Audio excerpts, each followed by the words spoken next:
Right then guys, so we're going to form a whip D for a solid bag. So the first thing we're going to do is we're going to pass some Corda IQ. I think it's around about £12 line, this one. I think it is anyway, I'm not sure. But it feels around about, feels and looks around about the £12 one, what they do, I think. It's a nice material, IQ. I really like it. It's but I must admit, I sometimes use Berkeley Big Game, my real line for this rig. It's very similar in its feel and everything about it. It's very similar to it. So we've gone through the hook in the normal knotless knot style, and all we're gonna do now is we're gonna bring that back on itself. We're going to make sure that we've got at least 6 or 7 inch on that side, and then we're going to form a loop in this end, and that loop we're going to trap between his fingers, and then we're going to come round 1, 2, 3. Whoops, hang on a second guys. You see, if it ever comes unraveled like that, don't just continue, start again. It's important you start again. It's sometimes good as well if you put something heavy just on that bit, just to keep that line out of the way. Right, so 1, 2, 3, 4, 5, 6, 7.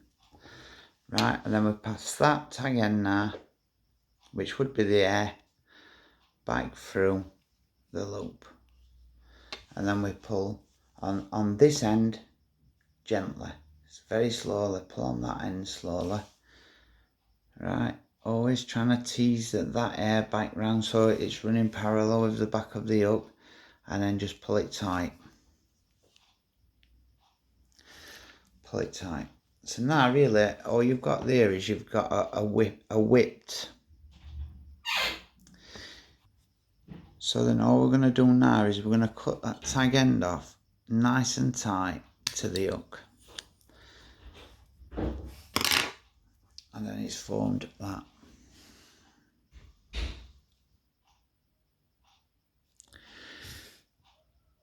You can't really see it with mono, it's hard to see guys. So then all we're going to do now is we're going to push now this whipping down, and we're going to take that out of the eye. So now it's give us the old-fashioned whipping on that hook.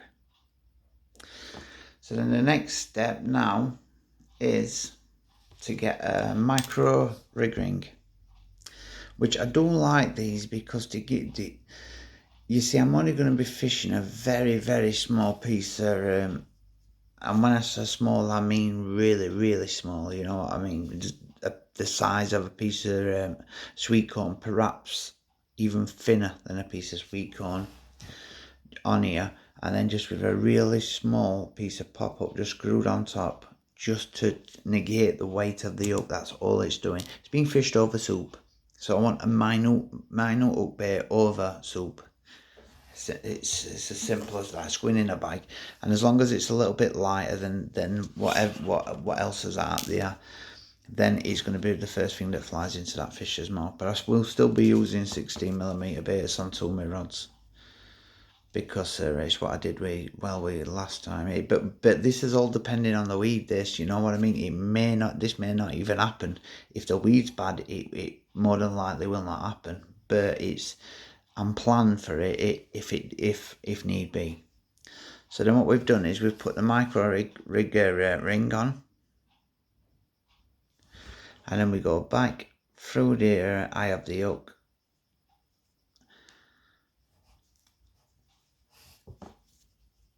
So we're at that stage.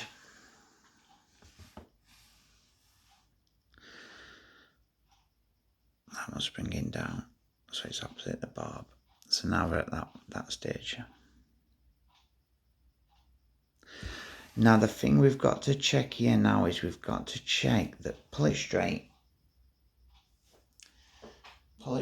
and make sure that that is running straight with that, which it is. It's all running straight with each other, and it's the way to do it is once you do that and you pull it tight, it will sit perfectly in line with that. It will shoot off perfectly in level with the O-ring, like that. Right, and so what we do now is we make sure what the thing to do is the whipping, pull it slightly up past the slightly up just before just as the curve starts to form on the hook. Pull it up to there, and then it just makes it far easier for you to form a nice D. Later on, I will show you a little thing what I've learned through doing quite a few of these. Right, and then now it's just the matter of the knotless knot, which is 1, 2, 3, 4, 5, 6, 7. Always 7 with me, guys, always 7. And then bike through the eye of the hook towards the point. Always going through. You can see that.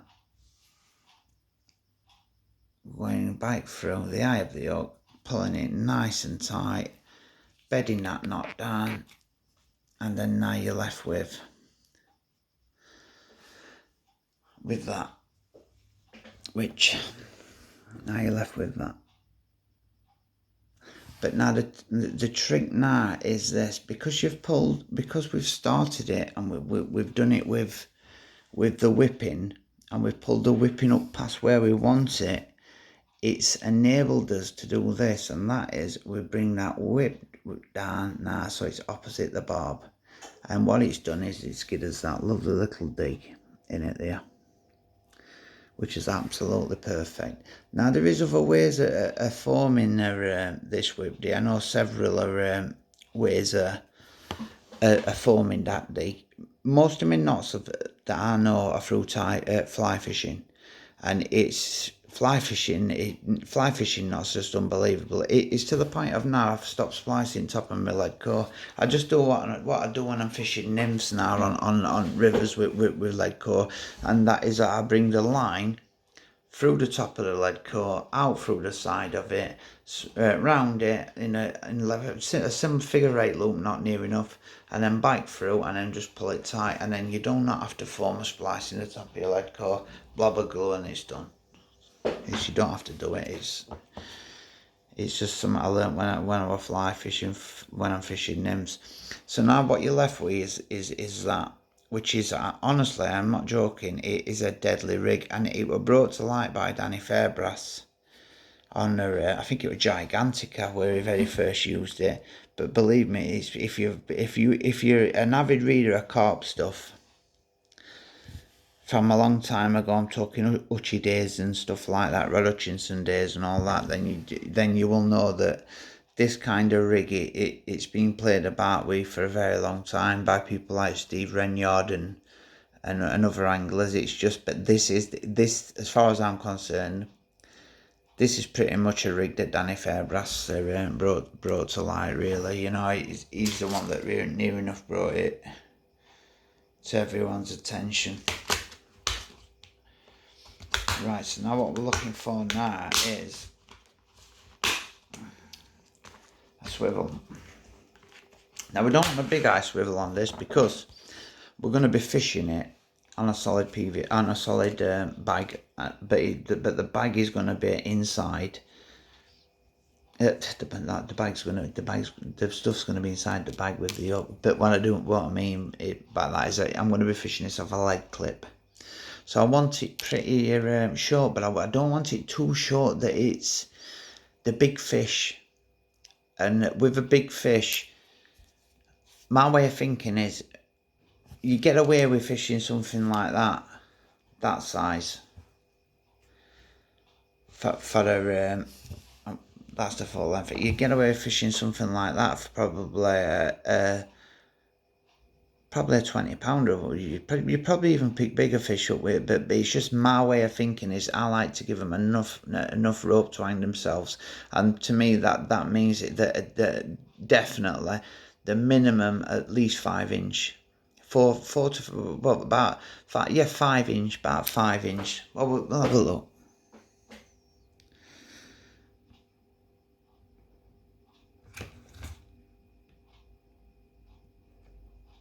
Yeah, it's 5 inch. So five. Like I said, it's pretty much solid bags. I always pretty much go with 5 inch. It's a like because it's going to be a wafter and it's going to fly up into that fish's mouth. The minute it comes in, it's going to. And believe me, when they come down on a solid PVA bag, people think that they just come down on that bag and the whole bag goes up into the mouth. It is not the case. If you have watched carp for long enough, through Polaroid glasses from up trees. I mean, I spent a hell of a lot of time me watching fish, feeding them, and this year Moso I've absolutely loved it this year. I've got 2 trees on treating that I've really enjoyed being up and watching them. So it's and 2 of them times is I put bait in and they just were not interested in anything I gave them. Not interested in anything. Sweet corn, pellet to start with, they were not interested in it. And then eventually I added crumb to the mix and boom, it was on it like you've never known. But to the point of I added corn into the mix and pieces of boiler, and what were left at the end of that, the crumb and the pieces of boiler, they just sifted the crumb out. Very wise fish, and they were big as well. One of them was very big, as big if not bigger than common that I had out of there, and that's definite. Honestly, it was a very good fish. I'll be back on for that fish as well. But the thing is I think I've sussed a way of catching it. The way that I thought about catching it is to fish crumb over it, but blatantly put a bigger bait out there, a bigger pop up out there. But fish it in a with a far heavier a boiler, something like the KBS, which is an heavier base mix. The actual additives you are adding to that, it's not the base mix that's heavy. It's the actual liquid ingredients that you are adding to that bait makes it far heavier than any other bait I've got. So by adding that to the mix, I'm convinced that you're still going to get particles of that left out there. So if you can add a small section of pop-up that is just sunk by the weight of the hook, so it's not it's not going to be wafting round and all this. It's going to be sat there. But when them fish are going around, because they did go near the hook and they were sucking, but I was using a bottom bait, and by the time I realised that I should have had a pop-up on, which I did try a pop-up, and believe me, they would not go near it. But I did realise by the end, if I'd have used a smaller piece of pop-up, the minute that they'd have sucked near to that crumb, boom, it would have been game over for it. Now I realised it too late, and by that time they'd left that point, they'd left that section of lake, and they'd moved on. Now I pretty much, within my first year, I've pretty much sussed where them carp are at certain times of year. And there's 3 parts at lake them carp love being in, and it's took me a year to find out where they're at certain times, and to the point where I even knew where they were going to be when I went last time I went. I knew where they were going to be, and where were they when I went? It was exactly where I thought they were going to be. Honestly, I pretty much sussed it down there now, to be honest with you. And I'm not joking. Every single person was at the other end of the lake fishing for sturgeon, as far as I'm concerned. Right, figure 8 loop knot. Please. With monos, always be careful with your knots. Always gently tease them down. Don't just be like a bull in a China shop. Nice, and just gently pull them down. It can make by doing it too fast, it can make an hookling weak. And if you're fishing for big fish, when I say big fish, I'm not I'm talking Yorkshire standards when I say big fish. Yorkshire standards is, I'm not, people may often think they're not big fish. Listen, I fish for fish that aren't fucking pellet pigs, as far as I'm concerned. That's gone lovely. Beautiful material. Now the other thing is this tag end there. Now I always leave that tag end on because I cut it back a little bit, and I'll show you why in a minute.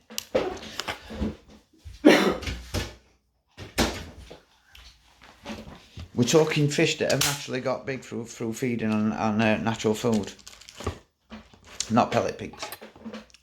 That boats going out dropping pellet, boats going out dropping pellets, boats going out dropping pellets, people spotting, people's fucking, that ain't my type of fishing, that shit. Fucking, it's the common I had out of treat and dike had got that big for eating natural bait. Because when I very first started fishing treat and dike, there were very few anglers on there, which tells me that fish had got that big through eating natural food and a unique fish. Better. And I'm not joking when I say it. To me, that fish is as good as any 30 pounder, and I ain't just saying it.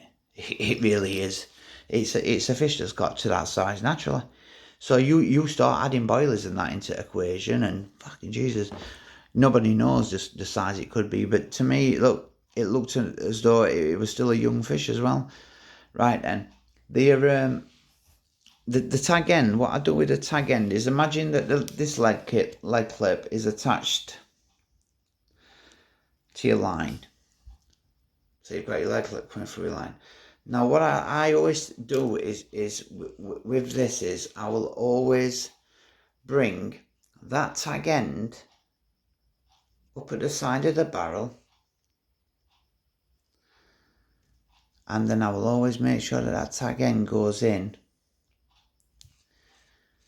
to the bottom of the leg clip, like that.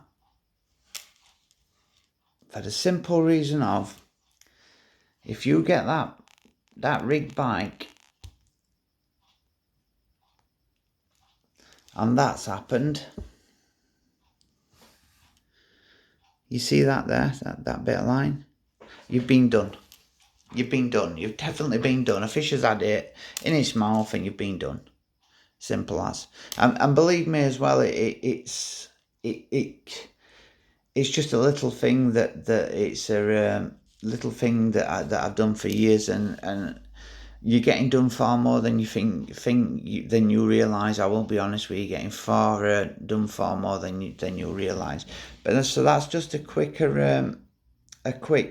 look at a rig that I will be fishing down there, depending on weed, that I will be fishing down at Water Meadows, and that is the Whip D. I will be bringing that around a little bit further, so I've got a nice D there, and I just love the way that falls away, and it brings the bait down to this section, and it leaves all that up there, which is going to be buried in the bottom of a fish's mouth, hopefully. But that's that rig. As far as that rig's concerned, that rig's done. Now the next one that I'm gonna do is a blowback rig, and that will be on another link.